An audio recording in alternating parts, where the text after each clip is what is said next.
This is the X-Zone Broadcast Network, broadcasting worldwide on broadcast affiliates and satellite program providers, including CNN Broadcast Network, Sirius Satellite Network, Star Media, Good News Radio Network, Angel Broadcast Network, Wiki Broadcast Network, and WPBN TV. For more information on the X-Zone Broadcast Network, visit us at www.xzbn.net.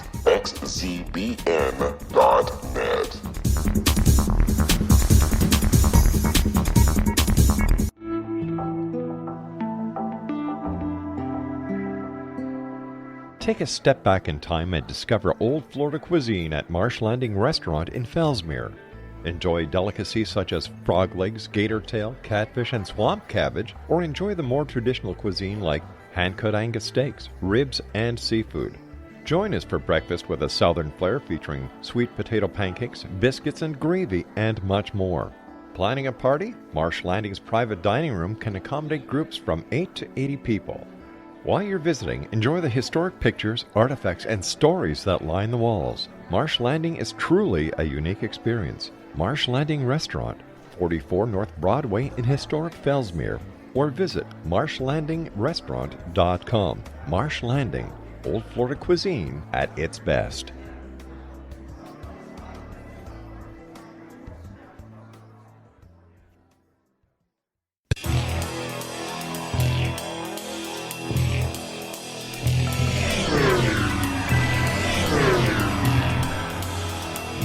This is A Different Perspective with Kevin Randle.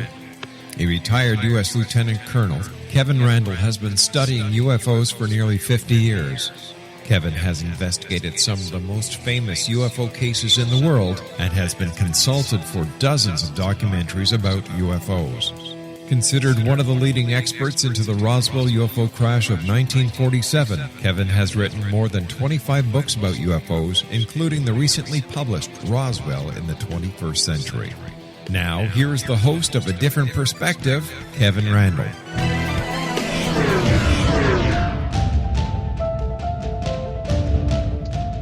And good evening. We have returned for our first show, I guess, in 2017. I had planned last week to do the retrospective show, but the only time I could get Noe Torres on the program happened to be that day.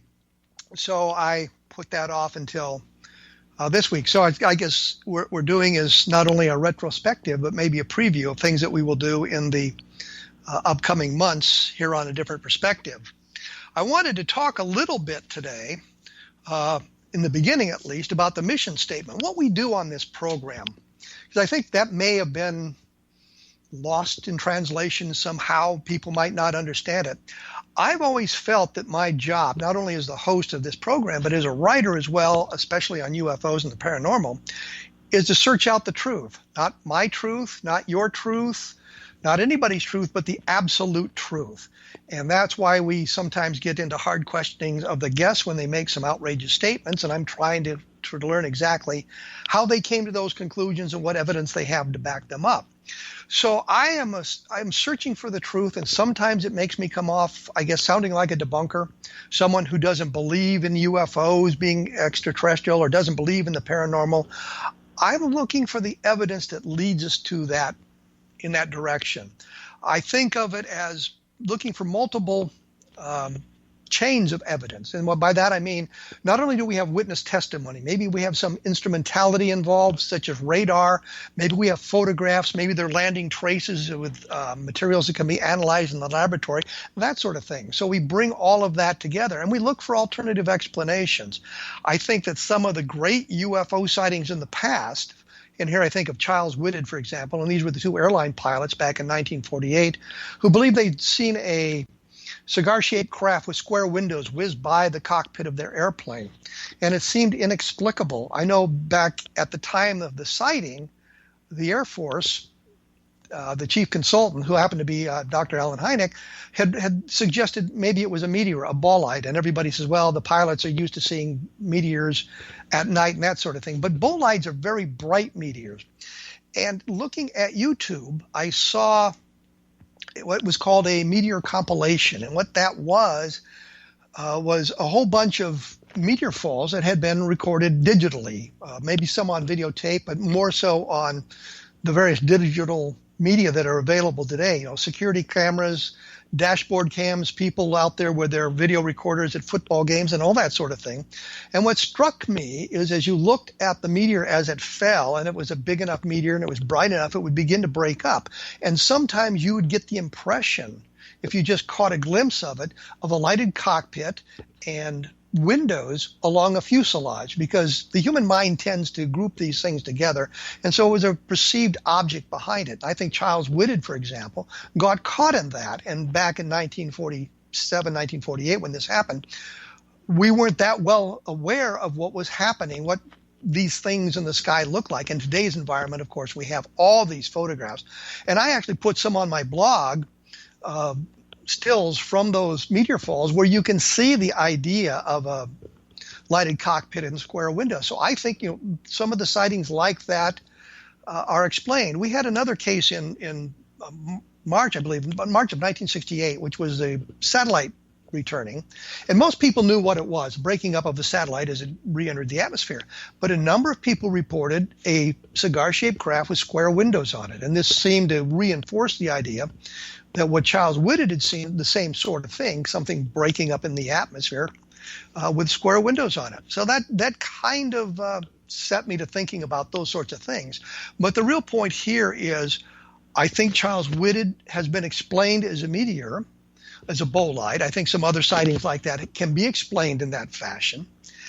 So I think of my job is to kind of root out solutions for UFO sightings, if we can find some, and present cases that are, in today's environment, truly inexplicable, and see if we can't come to some consensus about what they may show, what they may be. And by doing so, I think we improve the science of ufology. We move it into a more scientific arena, something that is more important, more readily acceptable by the mainstream media and by the scientific community. And I've explored this on my blog at www.kevinrandle.blogspot.com, so you can take a look at that. So when we come back in just a few seconds here, we'll be moving on into our year in review. So I will return with kind of a year in review in just a moment.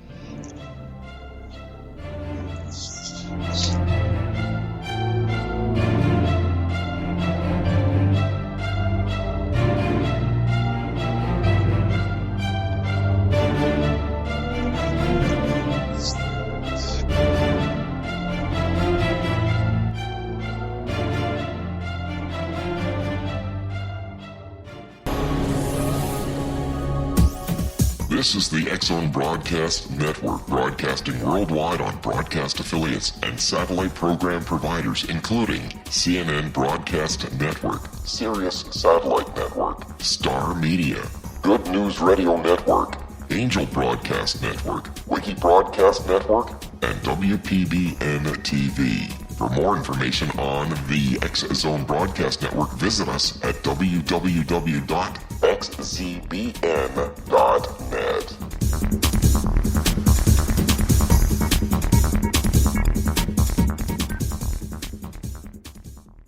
How would you like to be able to read other people's minds? Well, the next best thing is here. When you know how to read a person's name, you know how the person thinks, feels, and behaves. Each letter in our name holds a key to unlock our true essence. Our name contains both our gifts and challenges in this lifetime. Mnemology science discovers personality secrets hidden in the placement of the letters of our names, including the first and last impression people remember about us. Sharon shows us how to interpret the arrangement of letters as outlined in her book, Know the Name, Know the Person. Sharon Lynn Wyeth created mnemology science after 18 years of research and testing her theories, and has supported thousands of people around the world in understanding themselves and others better. You'll enjoy Sharon's unique teachings as she shares her system to learn the gifts behind your given birth name. Even if you don't like your birth name, there are jewels in this book. If you're thinking of changing your name, ready to name your child, or wanting to get along better with others, this is the book for you. If you'd like to improve your relationships and change your life for the better, get the book today, Know the Name, Know the Person, or visit www.knowthename.com. That's www.knowthename.com.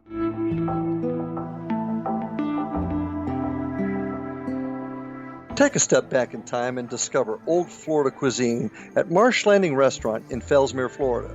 Enjoy delicacies such as frog legs, gator tail, catfish, and swamp cabbage, or enjoy the more traditional cuisine such as hand-cut Angus steaks, ribs, and seafood. Join us for breakfast with a southern flair featuring sweet potato pancakes, biscuits and gravy, and much more. Planning a party? Marsh Landing's private dining rooms can accommodate groups from 8 to 80 people. While you visit, enjoy the historic pictures, artifacts, and stories that line the walls. Marsh Landing is truly a unique experience. Marsh Landing Restaurant, 44 North Broadway in historic downtown Fellsmere, or visit marshlandingrestaurant.com. Marsh Landing, old Florida cuisine at its best.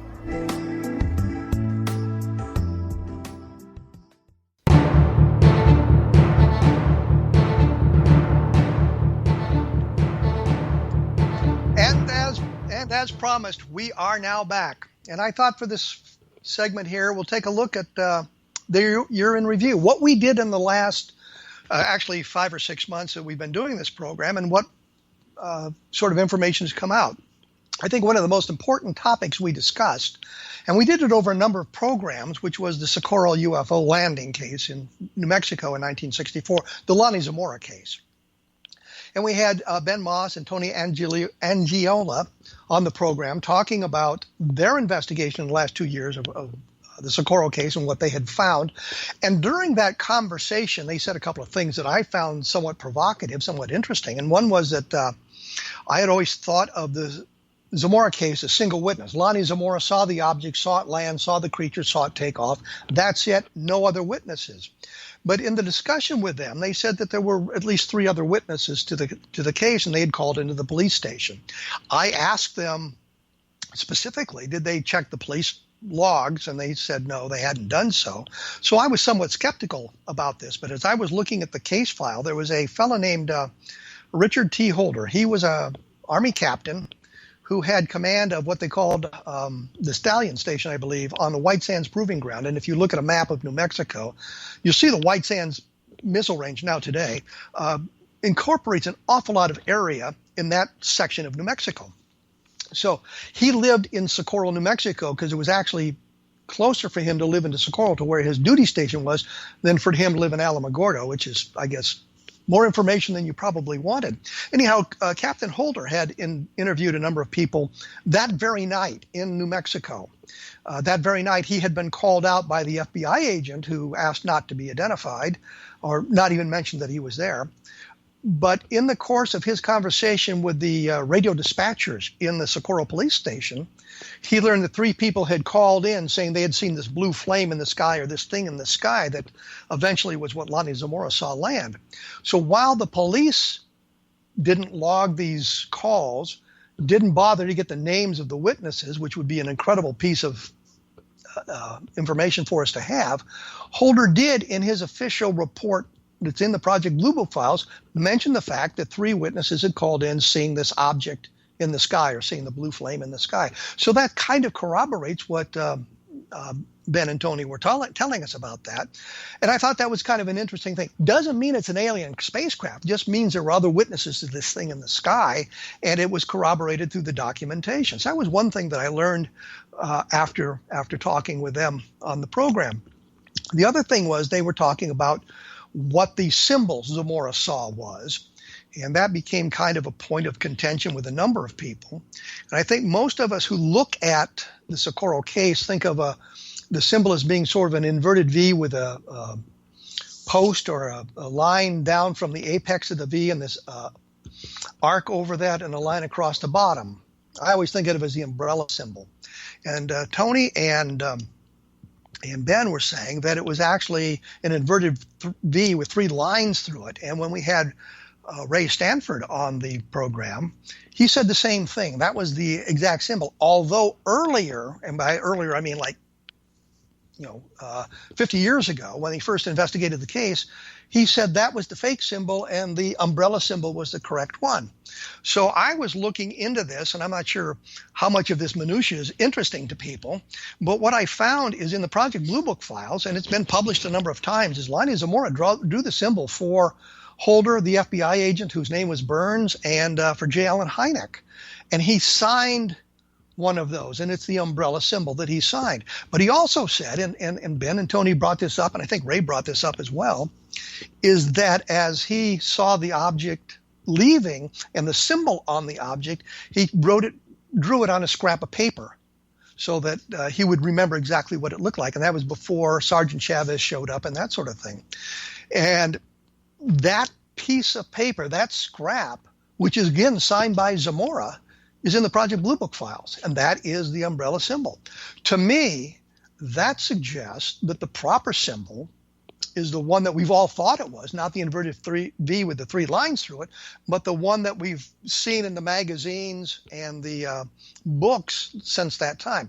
Now, if you go back and look at the original reports of some of this, you'll see that some of the newspapers reported the inverted V with the 3 lines through it.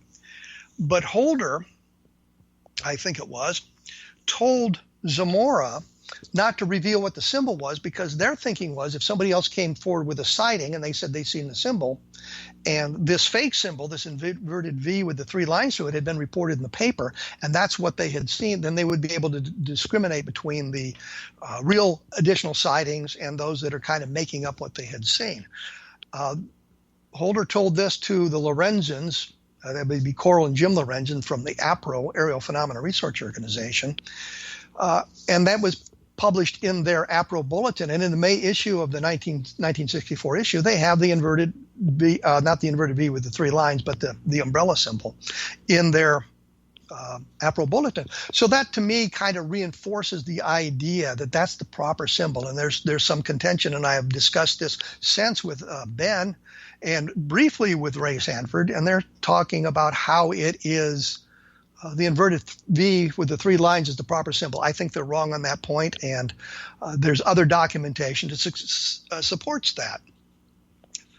The other thing that I thought was interesting is we had an opportunity to talk to a guy who'd been in Project Blue Book, one of the officers assigned by the Air Force to investigate UFOs. That was Carmen Morano. And we got to him through this Socorro case. But he turned out to be a really nice fella chatting about this. If you remember, this was the guy who had collected some of the materials as they were closing down Blue Book and they were going to be destroyed. Weren't classified documents. So he thought they should be preserved and took them home with him, several boxes of that stuff. And Rob Mercer, if you remember, happened to learn of that on Craigslist of all places and tracked Carmen Morano down, which I thought was an incredible piece of detective work to actually find the guy who had originally owned the boxes and chat with him.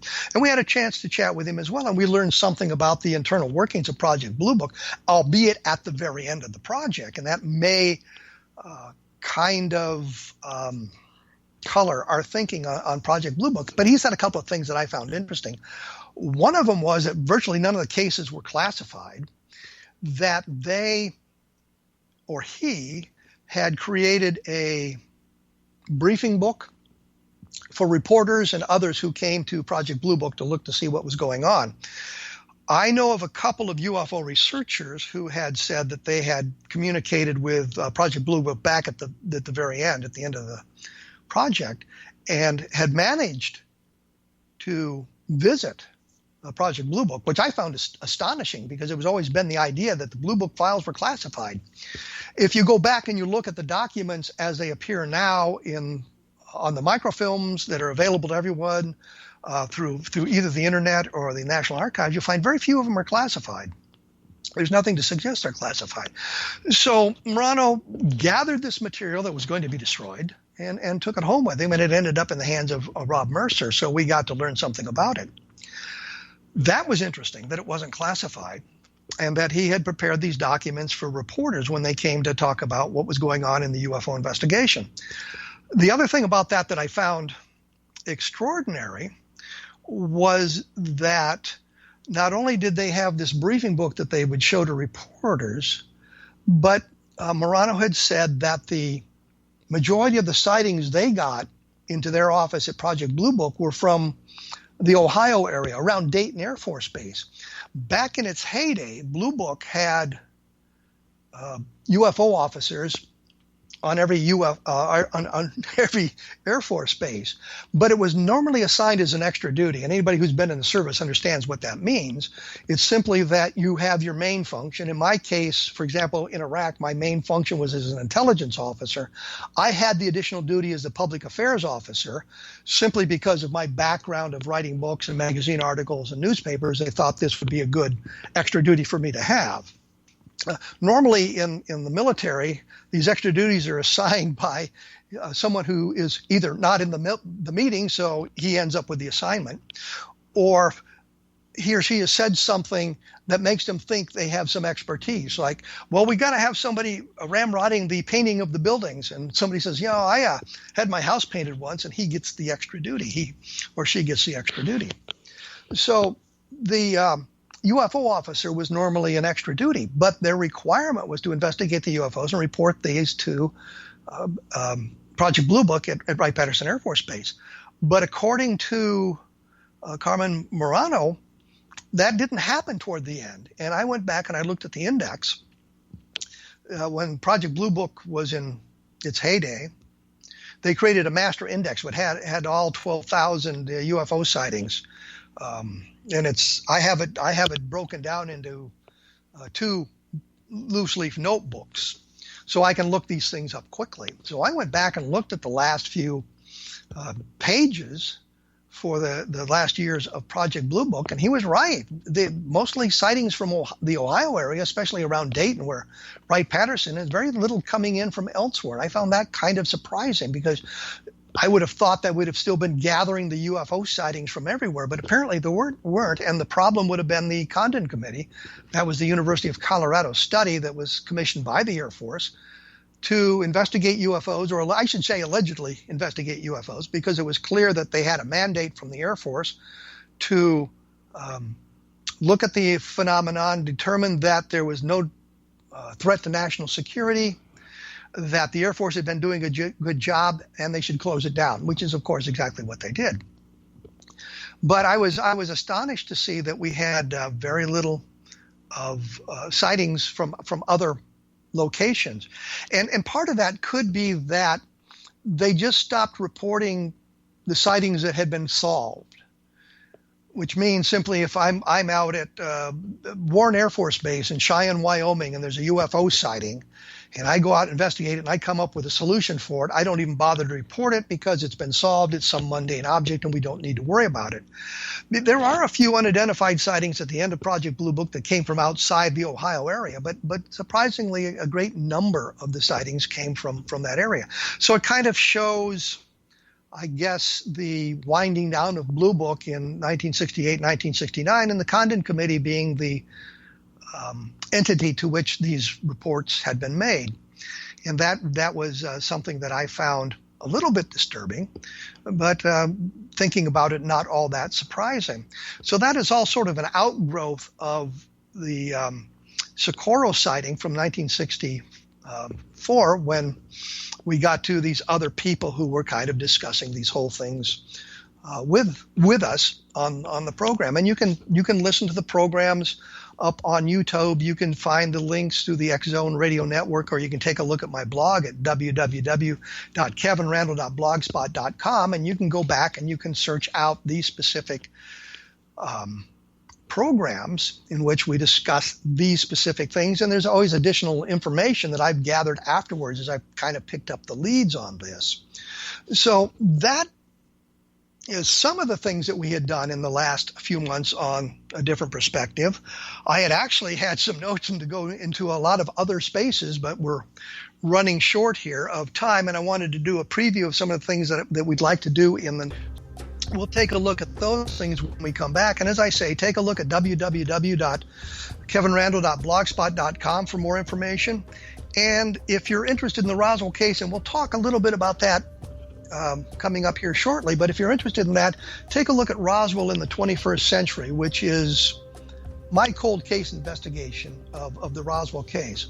So we will return shortly with a preview of some of the things I hope to have coming in the next few months.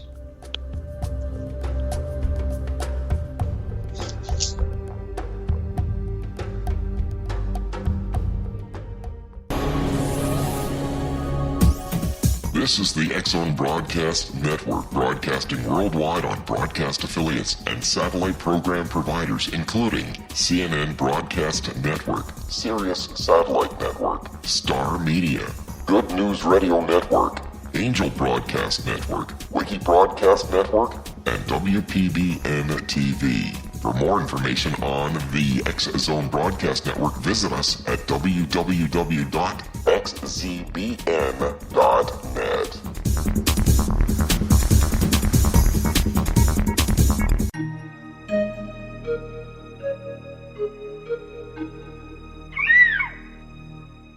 While science pursues fact, magic accesses the quantum level, bridging random facts to form truth. As long as science and magic remain separate and polarized, the truth cannot be known. I'm Gwilda Wiyaka. Join me on the Science of Magic radio program, dedicated to unification and evolution of consciousness. During each episode, I'll be speaking with experienced and respected scientists and mystics. From astrologers to astronomers, from medical doctors to shaman, the scientific method to dowsing and intuition, we'll weave together information from seemingly divergent practices to promote unity and enlightenment. Join me, Gwilda Wiyaka, and the Science of Magic right here on the Mutual Broadcast Network. For more information, visit www.thescienceofmagic.net. Gibbs A. Williams, Ph.D., is a practicing psychoanalyst, supervisor, researcher, and author in New York City. Much of his life has been dedicated to understanding nature and the uses of meaningful coincidences or synchronicities. His radical and original non-Jungian, non-mystical, non-magical theory of synchronicities illuminates much of the fog surrounding this challenging and perplexing topic. His ideas and manners are fresh, presented in a style that is both entertaining and highly informative. He is also an expert on crisis intervention, specially focused on violence reduction for the police and citizens, mastering anxiety, frustration, and stress without the use of medication, and effectively preventing and treating heroin addiction. Dr. Williams can be contacted at his email address at gwwilliamsny11@aol.com or visit his website at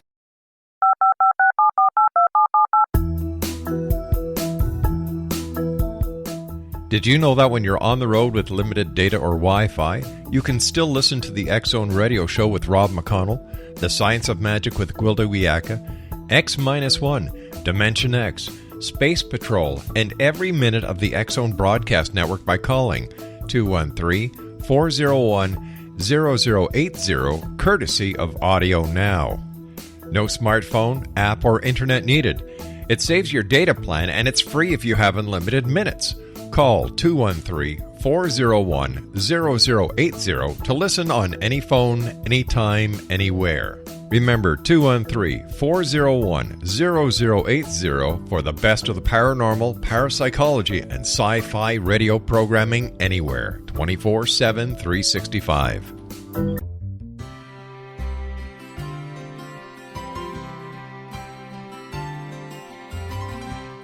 True healing must address 4 levels: physical, emotional, mental, and spiritual, for us to live joyful and productive lives. We tend to treat 3 of the 4, leaving the spiritual languishing.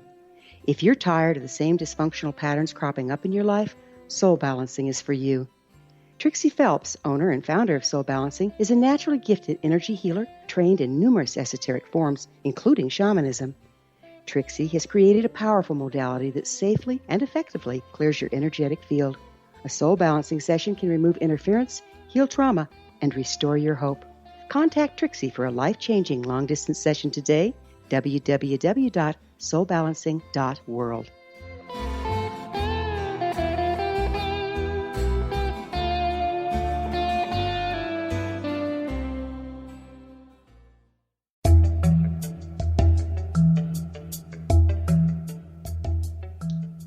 And as promised, I am back by myself to do a reflection of the last several months on the program and to look at the what we may be doing in the future. And of course, we will continue on with UFOs in the future. I have, in fact, just heard from Colonel Charles Halt, and he of Bentwaters fame, Rendlesham Forest, and he's be coming on the program to talk about his experiences, what he saw and what he did at that time. We'll have Nick Redfern coming up, and a lot of you know he's written many books on UFOs, and I think he's attempting to take the crown away from Brad Steiger and me.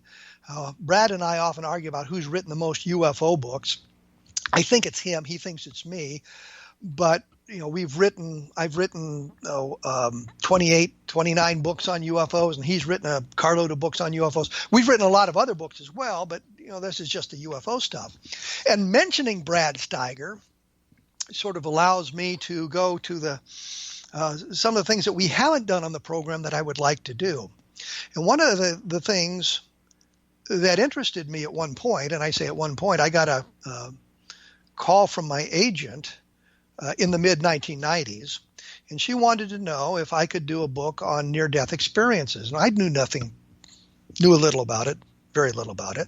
And I said, sure, because as a writer, somebody offers you an opportunity to write a book, and there's talk of money changing hands, you say, of course I can do that. In fact, that was how the Vietnam Ground Zero series came out, which was published by Harlequin, which is in Canada.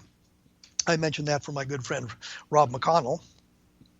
But she had called and said, can you write a book about Green Berets in Vietnam? And as a Vietnam veteran, I could at least write about that. And I said yes. And I'm thinking if she'd called me and said, can you write a book about nurses in hospitals? I would have said yes, because it's an opportunity to write books. Fortunately, I had a better background for the Green Berets in Vietnam than nurses in hospitals. But I digress here.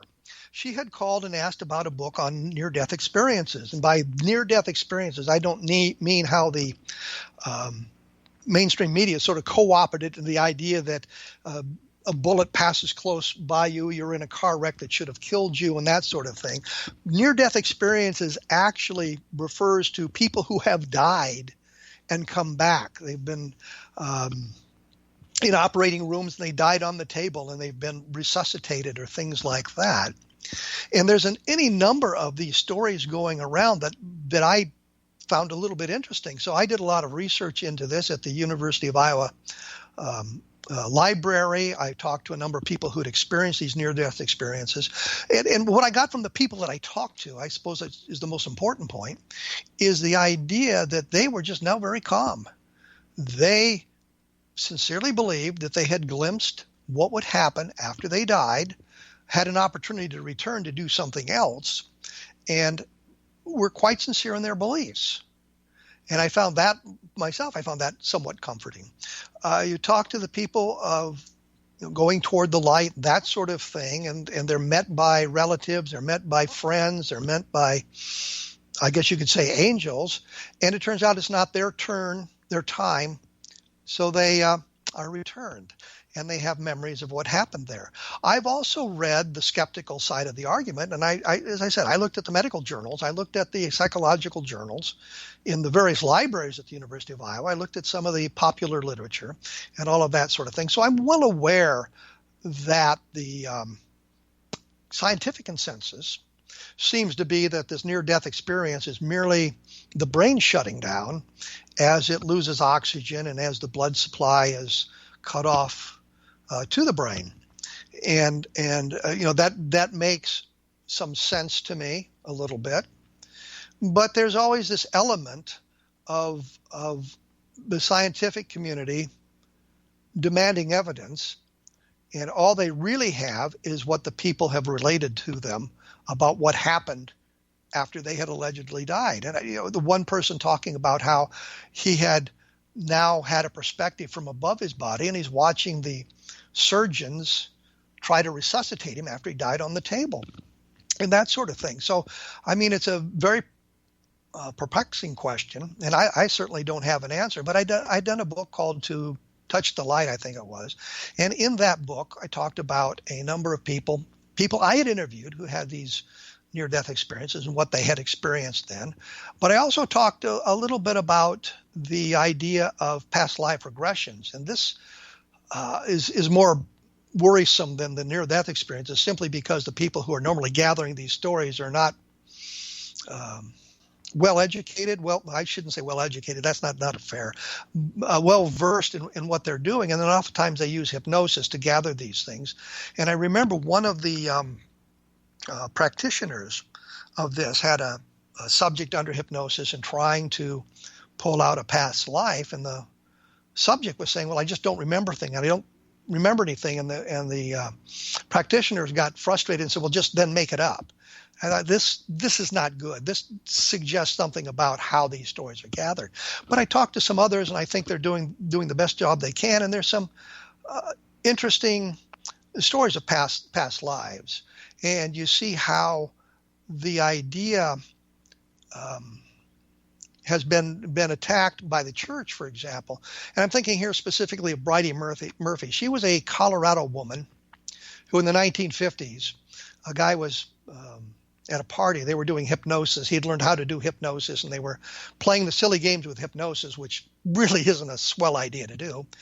And in the course of Bridie Murphy being regressed, she began to remember a life in Ireland in the mid-19th century. And so she was talking about things that she remembered and that sort of thing. And as they did some research, they found the things she was saying matched up with historical records that they could access. And in today's world, there is a internet. The internet allows you to access so much information that it's very simple to research these things at your keyboard. You don't have to go to libraries all over the world to gather the information. You do not have to leave your house. You can do it through the internet, depending on how good you are at using that. But she didn't have that opportunity. So some of the things that she said and some of the things she talked about were astonishingly accurate. Members of the clergy and a reporter, I think for the Denver Post, got a burr under the saddle against Bridie Murphy. So they were doing everything in their power to discredit the story. And I don't think they did a good job of it. They were saying, well, she had a housekeeper who had at one point had been from Ireland. And she'd gathered some of this information from talking to her and that sort of thing. I don't think that's true. I don't think that's accurate. I think it was just done to kind of do away with the Bridie Murphy story. But this kind of leads me into a second point, and it's a book that I had done. I wrote it a long time ago, and eventually it was published on Amazon as just an ebook called Conversations. And it dealt with a woman who thought she had been abducted, and she had called for help. And this was back in the mid-1990s, when I was more interested in the abduction phenomena and believed that people were being abducted and that sort of thing. So I arranged with a fellow that I knew who had been trained in hypnosis, hypnotic regression techniques, and that sort of thing. And we set up for her we went to her house with the idea of hypnotically regressing her, which is something that we'd done. So the idea was to learn a little bit about her abduction. The abductions were bothering her immensely. It was causing her problems with sleep.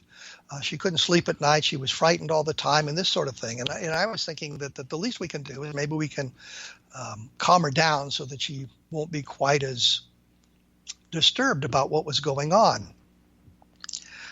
In the course of the investigation, as we're asking the questions, and we're being very careful not to lead the witness. I mean, in hypnotic regression, it's very simple to lead the witness into believing something or telling you something that's just simply not true. So we were very careful not to do that and kind of asked questions that we didn't think would be leading her.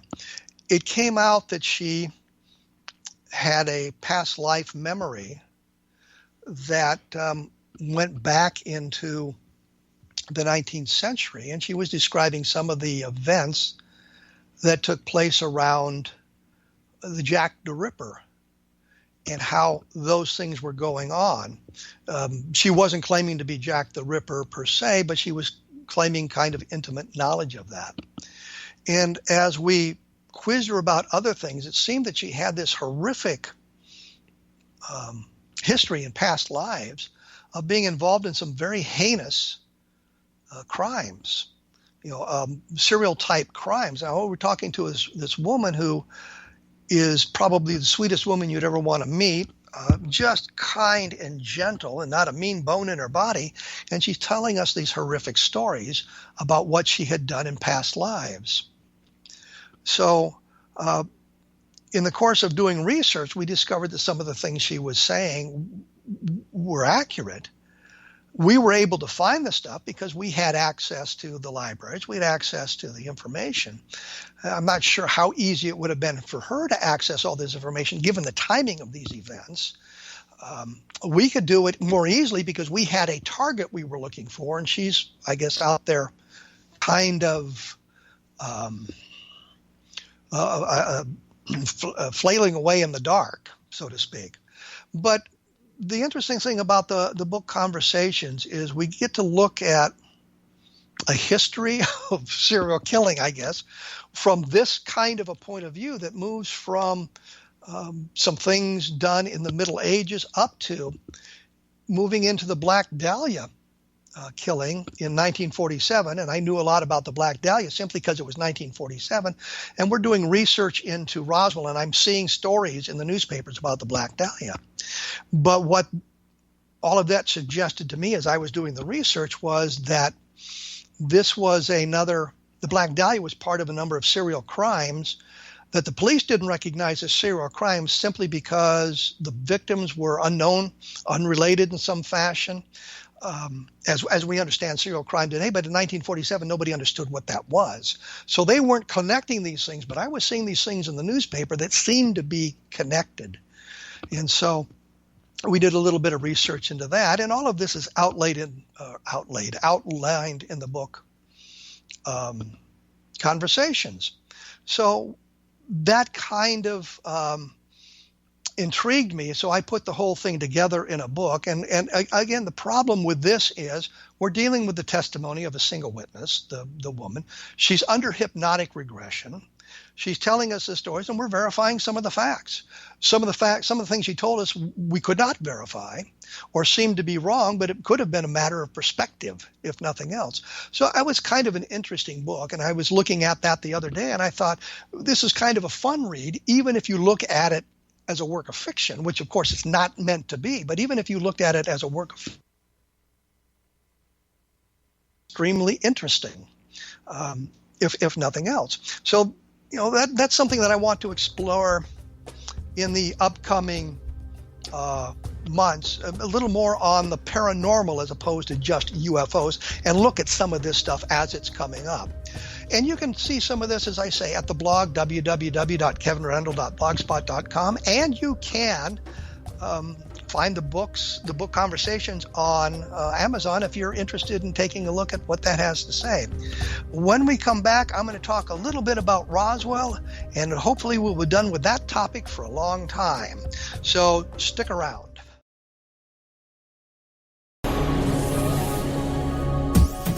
This is the X-Zone Broadcast Network, broadcasting worldwide on broadcast affiliates and satellite program providers, including CNN Broadcast Network, Sirius Satellite Network, Star Media, Good News Radio Network, Angel Broadcast Network, Wiki Broadcast Network, and WPBN TV. For more information on the X-Zone Broadcast Network, visit us at www.xzbn.net.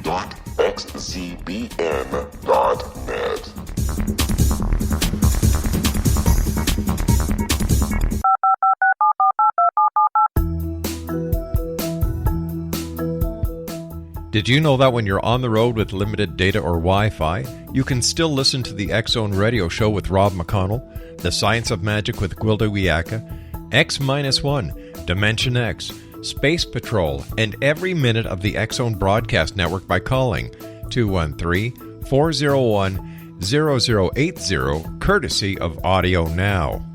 No smartphone, app, or internet needed. It saves your data plan and it's free if you have unlimited minutes. Call 213-401-0080 to listen on any phone, anytime, anywhere. Remember 213-401-0080 for the best of the paranormal, parapsychology, and sci-fi radio programming anywhere, 24/7, 365.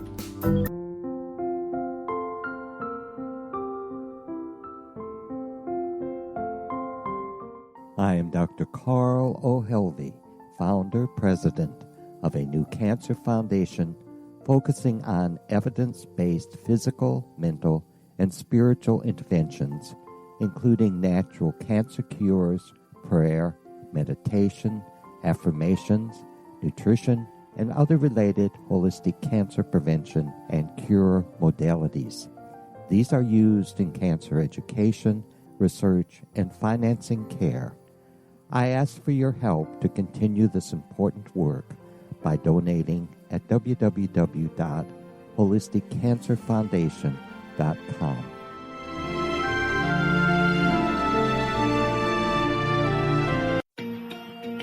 Wouldn't you love to know the secret to everything? Well then, meet Dr. Kimberly McGeorge and her cutting-edge breakthrough knowledge that combines science with possibility. Dr. Kimberly brings real-life answers and healing to those open to alternative solutions. She teaches solution-based programs and classes that will change all areas of your life forever. Specializing in conscious creation, intuitive readings, and energy medicine, you can rapidly shift health, relationships, business, and money and abundance challenges quickly. Receive her best-selling book, Secret to Everything, at no cost by going to secrettoeverything.com/X-Zone. That's right, transformation can start now. Just go to secrettoeverything.com/X-Zone and receive Dr. Kimberly's book for free. Little children aren't the only ones afraid of the dark. Millions of soldiers return from war zones with PTSD, anger, frustration, fear, and loneliness, much of which surfaces during the darkness of the night. You have the chance to change the lives of these American heroes. Songs and Stories for Soldiers.us provides free MP3 players for these men and women. With a list of 3 million songs in 16 different styles, 100,000 audiobooks, and 30,000 old-time radio programs, every veteran can find something to soothe and comfort them at no cost. All our players contain an 8-hour audio program designed to help veterans fall asleep. With 1,500 plus vets now participating, it's our goal to deliver 10,000 audio players this year. Go to our website at songsandstoriesforsoldiers.us. Help us help a veteran make it through the night. You're listening to the X-Zone Broadcast Network, www.xzbn.net.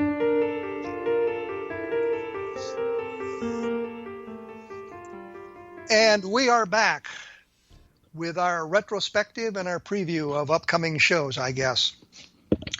I wanted to talk a little bit about one of the shows we had done with Robert Schaefer, and it was from a skeptical point of view, Robert being a dyed-in-the-wool skeptic, and he wanted to chat a little bit about my book, Roswell in the 21st Century, and suddenly it blew up on the internet in the areas where I go, which is mostly UFO stuff, that I had recanted the Roswell case. In fact, Jerry Clark, you remember him, he was on our first program, had done a review of the book, and the headline in Fortean Times was Roswell Recanted.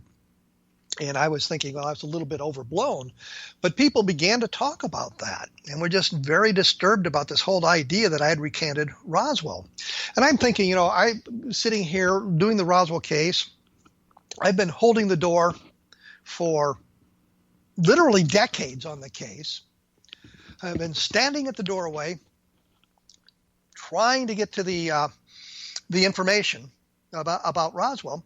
And I had done the book, Roswell in the 21st Century, which was, the idea was to look at it as a cold case, and I think I probably mentioned this before, look at all the evidence Look at all the evidence, not just the parts that supported my point of view or might have supported the skeptical point of view, but look at both sides of it and see if there's some common ground there. See if we can see things that may have been left out of the all the words that have been written about the Roswell case.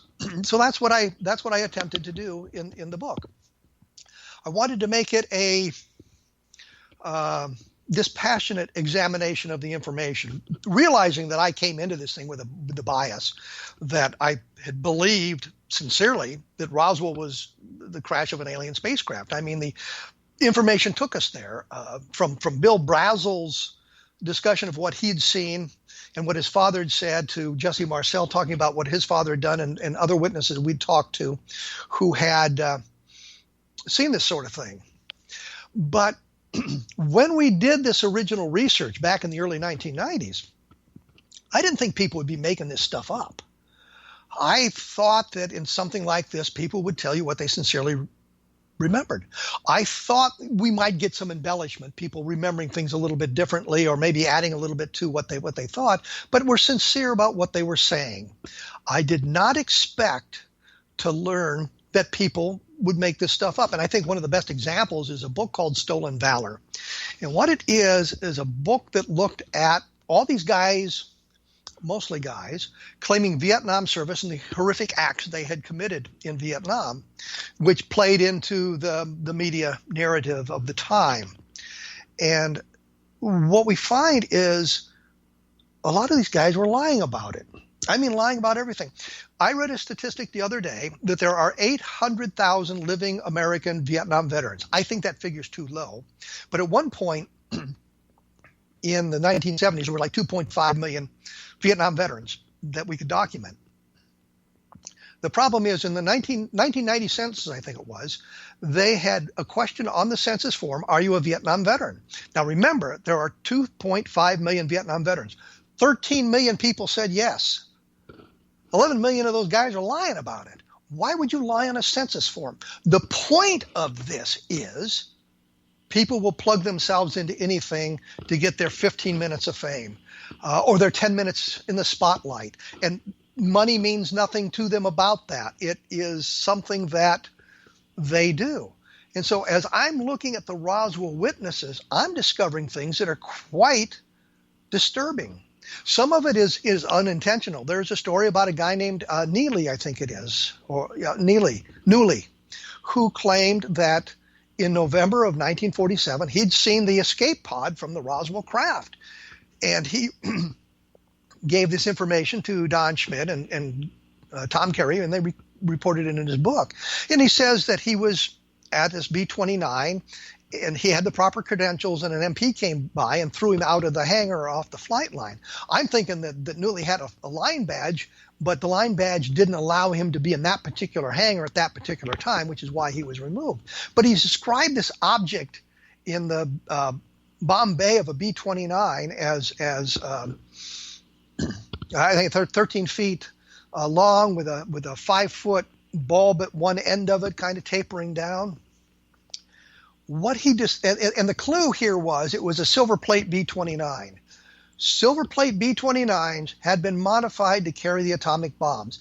In 1947, the size and shape were classified. Newley wasn't supposed to be in that place, so he was thrown out properly. But what he described was the MK3 atomic bomb. And you can go now on the internet and type in MK3 atomic bomb, and you'll see exactly what it looks like. His description matches that. So he's telling the truth. But the researchers didn't pick up the clue, which was silver plate B-29. There's another guy named Trowbridge, and in his obituary, and I don't know why I couldn't come up with the word obituary right away, but in his obituary, he claimed, well, he didn't claim, his family claimed, that he had been the last living guy to handle the Roswell debris. He said that he had been playing bridge at the Marcel's house, and I know the Marcel's played bridge because in the 1940s, that's what you did. And I know Jesse Marcel talked about bridge games at the house and that sort of thing. I think Sheridan Cavett talked about that as well. But Trowbridge said he had been at the Marcel house playing bridge when Jesse Marcel showed up with the debris, so he got to handle it. This is absolutely preposterous. I talked to Jesse Marcel Jr., of course. He remembered his father waking him up. There was not a bridge game in progress. I talked to Jesse Marcel's widow, Vaux Marcel. She said nothing about it. Jesse Marcel, when he was interviewed by other people before he passed away in 1986, never said a word about this stupid bridge game. Yet Trowbridge has plugged himself into the Roswell case. And now the great fear is in the future, people will go back and they'll be looking at this stuff and they say, oh, this guy Trowbridge, what a wonderful witness. He handled the debris. I don't believe that story at all. So what I had done in the book was look at a lot of these stories. Some of them are not in the book because, frankly, it was long enough as it was, and trying to eliminate those that had obvious problems, or point out the obvious problems to it, bring forward information we didn't have in the early 1990s when we began the work, and look at it through the now more skeptical eyes, especially after I'd learned so much about what people would do to plug themselves into an event. And John Keel, who was a writer of UFOs and the paranormal in the 60s and 70s, had suggested in 1990, 1991 that the Roswell case could be solved by a Japanese balloon bomb. Well, this was a preposterous idea, and I'd actually researched this idea, and before he'd come up with it, I had realized that the balloon bombs didn't make any sense given all the information. It did not work. The theory simply did not work. But Keel had I wanted to say floated this trial balloon, and we shot it down. But Keel said something that has come to pass, and he had written in 1990, says, I suppose by 2000 there will be 10,000 people claiming to have some sort of intimate knowledge of the Roswell case. Well, the number isn't quite that big, but it's certainly expanded to people who have come forward and said, well, I was in Roswell, but you won't find my name in the yearbook because I was there on a classified assignment, or I was there on TDY, so you can't find me in any of the records and that sort of thing. And I just say preposterous to this. But the point of the book was to look at the Roswell case and see if we could draw any conclusions. So I don't recant anything really. What I do is modify my opinion, modify where the research takes me, which is to suggest that a case that we had once thought was so robust, with so many witnesses, and leads to documentation, important leads to documentation, people who might have diaries the family members kept in 1947, or documentation from the government files, or photographs. There was one point where we learned of a witness, had a strange first name. The person who told me about him wouldn't tell me the last name, but he literally had pictures taken at the crash site. But the name was strange enough. I went to the county tax assessor and I said, can you sort your computer by first name? He said, yeah. And they did. There were three things that came up. Two of them were businesses, and the other one was an older guy's name who clearly could have been the right person. So we went and talked to him, and he had absolutely no knowledge of this. But the point is, I mean, we were doing that sort of thing, and I believed that we would come up with this sort of evidence.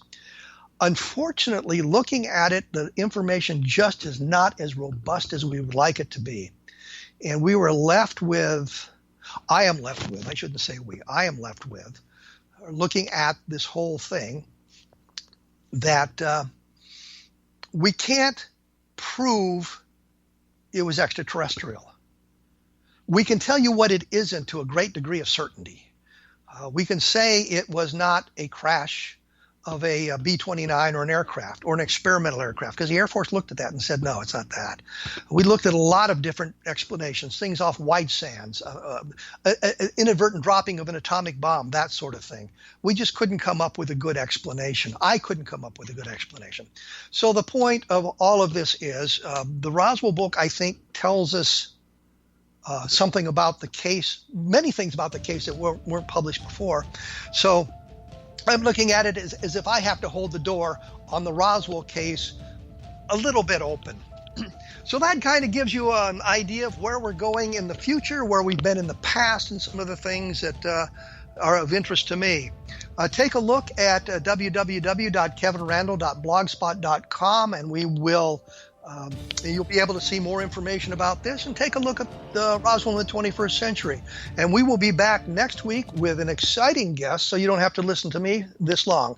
So we will see you in 167 hours.